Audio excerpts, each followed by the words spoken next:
Hello, good morning, students. Today we will discuss a very simple topic and very interesting topic, that is Coulomb's law. As we know that this is very important topic for engineering point of view and for medical point of view. आप सभी लोग जानते हैं कि engineering और medical की अगर हम लोग प्रिपरेशन करते हैं तो उसमें एक क्वेश्चन इससे जरूर आता है.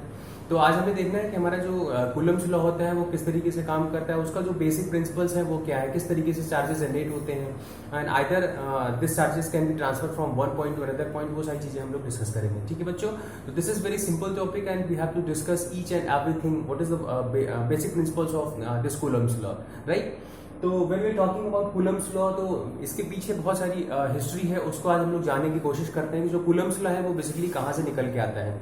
तो बच्चों कूलम्स लॉ की अगर हम लोग बात करते हैं तो फर्स्ट पॉइंट आ जाता है इलेक्ट्रिक चार्जेस. बच्चों चार्जेस की अगर हम लोग बात करते हैं तो हमारे पास ऐसे बहुत सारे मटेरियल्स हैं जिसमें हम चार्जेस को फील कर सकते हैं, बट हम उस टेक्निकल वर्ड को चार्ज को हम नहीं समझ पाते कि वो चार्ज है क्या, ये वर्ड कहाँ से निकल के आया है और क्यों ऐसा होता है, राइट. जैसे when we are rubbing two materials, like first material when we are rubbing glass rod. अगर हम बच्चों ग्लास रॉड को सिल के साथ रब करते हैं, मान लो आपने ग्लास रॉड ले लिया, अगर हम इसको सिल के साथ रब करते हैं तो क्या होता है कि चार्जेस जनरेट हो जाता है कि ये अट्रैक्ट करते हैं. ये हो सकता है कि in between these two materials there will be attraction property, there will be repulsion property.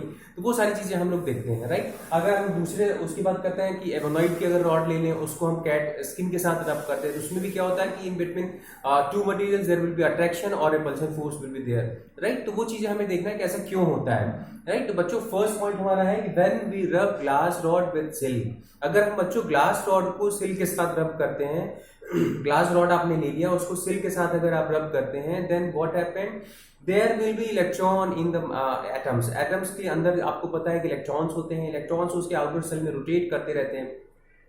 तो हमारे पास जो ग्लास रॉड होता है इसमें कहते हैं कि डिफिशियंसी ऑफ इलेक्ट्रॉन्स हो जाता है. Due to deficiency of electrons, when we are rubbing the glass rod with silk, then what happened? Due to deficiency of electrons, glass rod became positively charged.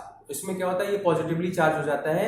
और अगर हम सिल्क की बात करते हैं तो जो सिल्क होता है इसमें क्या होता है, due to excess of electrons, excess of electrons होने की वजह से क्या हो जाता है बच्चों, इसमें एक नेगेटिव चार्ज जनरेट हो जाता है. अगर हम दोनों को पास पास लाते हैं तो क्या होता है, इसमें अट्रैक्शन फोर्स होता है due to unlike charges, right. Second case हमारा आता है ebonite rod and cat skin. अगर एगोनाइट रॉड होती है उसको हम कैट स्किन के साथ रब करते हैं तो इसमें अपोजिट फिनोमेना होता है. एगोनाइट रॉड में क्या होता है बच्चों, एक्सेस ऑफ इलेक्ट्रॉन्स हो जाता है. Due to excess of electron it occupy positive charges, it occupy negative charges due to excess of electrons. तो एगोनाइट में क्या हो जाता है बच्चों, नेगेटिव चार्जेस आ जाते हैं. और अगर हम कैट स्किन की बात करते हैं बच्चों तो इसमें क्या होता है कि due to deficiency of electrons होने की वजह से जो हमारे पास कैट स्किन होता है इसमें हमारा जो चार्ज निकल के आता है वो पॉजिटिव चार्ज निकल के आता है, राइट. इस तरीके से different we are having different materials. उसमें क्या होगा कि जब हम इसको रब करते हैं तो डिफरेंट चार्जेस जनरेट होते हैं. Maybe positive charge generate होगा, maybe negative charge generate होता है. बच्चों जब हम किसी प्लास्टिक की चेयर पे बैठते हैं तो अगर हम अपने हैंड को उसके पास ले जाते हैं तो हमें फील होता है कि कोई एक अट्रैक्शन फोर्स लग रहा है कि in between chairs and our hands. जब हम किसी जो टीवी स्क्रीन होता है उसके पास हम ले जाते हैं, टेलीविजन स्क्रीन के पास अपने हैंड को ले जाते हैं तो बच्चों वहां भी प्रॉपर्टी फील होती है कि हमारे जो हेयर्स होते हैं वो अट्रैक्ट होते हैं. तो इस तरीके से हमें वो जो चीज होती है, वो जो फिनोमेना होता है, that is due to electric charges. But the basic drawback of the charges is this is a static charges and it creates static electricity, but we can not transfer from one point to another point. ये जो हमारे charges होते हैं we can not transfer from one point to another point, इसको हम transfer नहीं कर सकते हैं, राइट. तो इसको हम कंक्लूड करते हैं बच्चों कि अगर हम ग्लास रॉड को सिल्क के साथ रब करते हैं, when we are rubbing glass rod with silk, then what happen, due to deficiency of electrons in glass rod it occupy positive charges, right.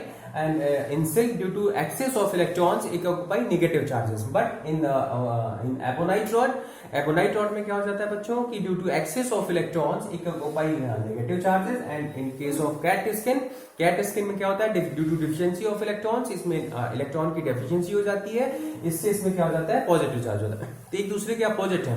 अब अगर हम लोग देखें कि सेम ग्लास रॉड जिसके अंदर क्या है कि पॉजिटिव चार्ज, अगर दो हम सेम ग्लास रॉड को लेके उसको हैंग करते हैं, फ्रीली हैंग करते हैं, क्या होगा, due to same charges they will repel to each other, एक दूसरे को रिपेल करती हैं। बट अगर हम एगोनाइट रॉड को लेते हैं, सेम केस इसमें भी होगा, यहाँ पे दो निगेटिव चार्जेस हैं, अगर दोनों को हम पास पास हैंग करेंगे तो क्या होगा, in between these two rods there will be repulsion force, इसमें भी जो लाइक चार्जेस हैं वो क्या करते हैं, एक दूसरे को रिपेल करते हैं, एंड अनलाइक चार्जेस एक दूसरे को क्या करते हैं बच्चों, अट्रैक्ट करते हैं, right. So this is all about how charges may generate, how charge may be positive, how charge may be negative. Due to deficiency of electrons, there will be, you can say that due to deficiency of electrons, there will be positive charge, and due to excess of electrons, there will be negative charges, right? On the basis of this phenomena, generation of charges, we can explain that Coulomb's law. कि what is Coulomb's law? अब बच्चों आपको पता है कि अगर दो like charges होंगे तो उसमें रिपल्सन फोर्स लगता है, अगर दो अनलाइक चार्जेस होते हैं तो उसमें अट्रैक्शन फोर्स लगता है। Then what will be the amount of this repulsion and attraction force? Okay, this amount of repulsion and attraction force we can find with the help of this Coulomb's law.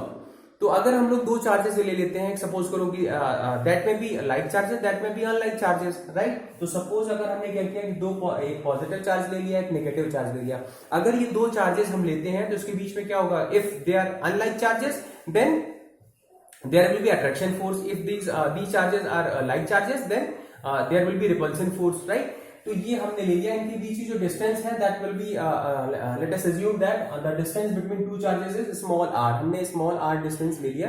अब अगर इसको हम calculate करना चाहें कि what will be the net force in between the two charges, right, there will be repulsion or attraction force, doesn't matter, but what will be the amount of that force, right?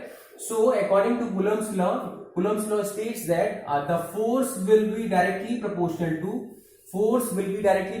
to magnitude of charges.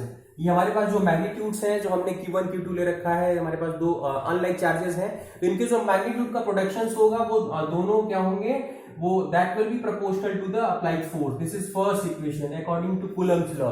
Coulomb's law बच्चों क्या कहता है कि जो हमारे पास charges होते हैं उनके जो मैग्नीट्यूड होता है, उसका जो प्रोडक्शन होता है, उसका जो रिजल्टेंट होगा that will be proportional to the applied force. जितना हमारा फोर्स मिलेगा, either it may be repulsion, either it may be attraction, लेकिन उसकी वैल्यू क्या होगी, F equal to Q1 into Q2, proportional की बात करता है। अगर मैं डिस्टेंस की बात करता हूं बच्चों कि इनके बीच की जो डिस्टेंस है वो क्या होगी, तो F also inversely proportional to square of the distance।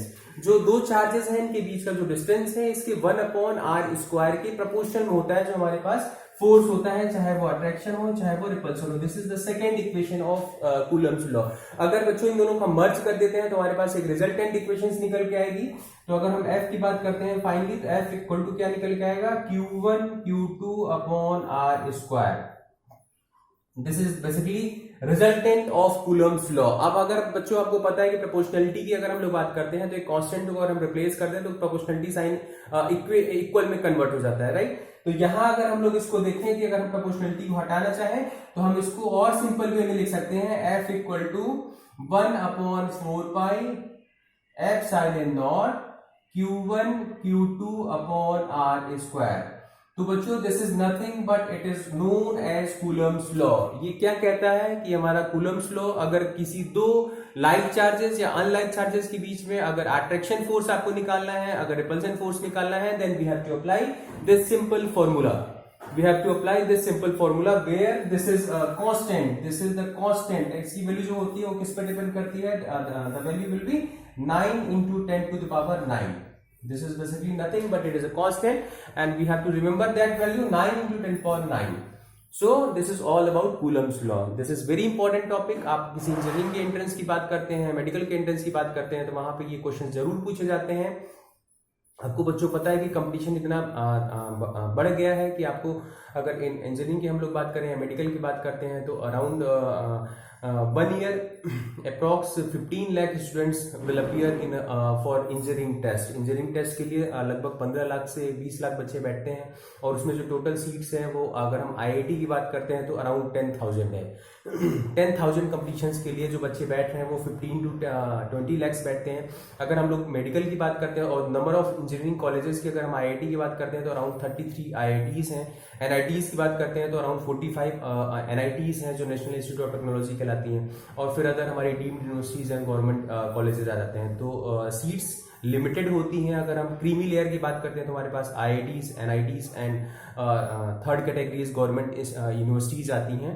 तो इसलिए कंपटीशन बहुत तगड़ा होता है। तो हमें कम टॉपिक को पढ़ना है बट जो टॉपिक्स होंगे दैट शुड बी क्लियर। जो हमारे जो टॉपिक्स होने चाहिए वो क्लियर होने चाहिए। उस पर जो अगर न्यूमेरिकल्स आता है तो वो हमारा रॉन्ग नहीं होना चाहिए। इसलिए इनकी आप अच्छे से तैयारी करें। अगर हम मेडिकल की बात करते हैं तो मेडिकल में हमारे पास सबसे क्रीमी लेयर का जो कॉलेज होता है that will B AIIMS. AIIMS के बाद जो हमारे पास अदर गवर्नमेंट कॉलेजेस आ जाते हैं। तो अगर हम एम्स की बात करते हैं तो all over India around 9 AIIMS will be there. तो टोटल 9 एम्स हैं जिसमें सीटें बहुत कम होती हैं।